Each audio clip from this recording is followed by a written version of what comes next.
oftentimes we think of prayer as where we put on our pious mask to give our yes to Jesus in a kind of heroic way. Your yes was taking your masks off and looking honestly at your weakness. That's real prayer. That's genuine prayer.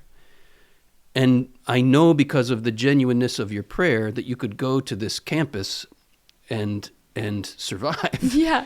Can I say a bit about that? Please. I think it's been interesting for me, and I definitely think that the Lord is using this environment to help me grow. And I think I almost didn't realize how passionate I am about my faith until I got there, because I think that the enemy loves to speak lies to us, and there are a whole host of lies that he's spoken to me over many years, but one of the ones that he likes to whisper to me is like, and it kind of goes into that weak yes, where I'm just so desperately begging God that this yes is enough, because I think there's this little lie that the enemy whispers to me of like, you're not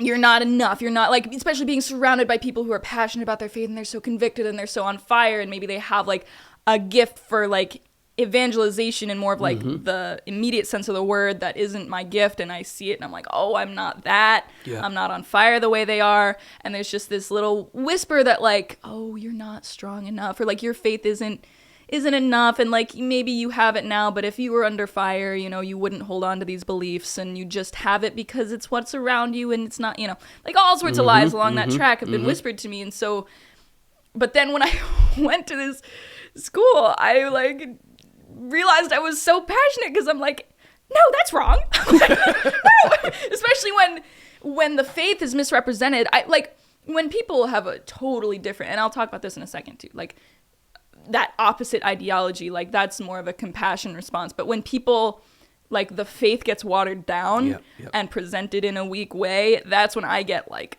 riled up. I'm like, no, that's my faith, don't say that. And I get all like, no. And then realizing that, it's like, oh, I guess I must care about this, I guess. And it's made me stronger, because I've had to become, you know, the little campus ministry bubble's pretty tiny. And I'm, you know, started taking minimal little steps in leadership of it, even in my freshman year, and I'm sure that'll continue.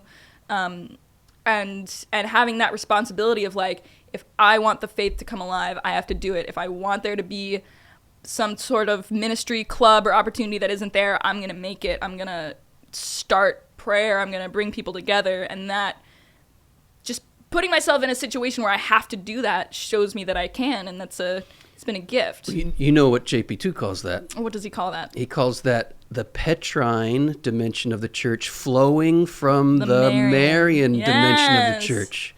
So I'll unpack this a little bit for our viewers here.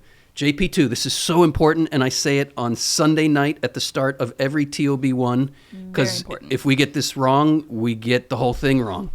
He says the Marian dimension of the church precedes the Petrine. Okay, fancy words, not the kind of words we use every day. What the heck's he talking about? The Marian dimension is of Mary, Marian, of Mary. It's that openness that your very work of art there was illustrating, that openness to the divine gift.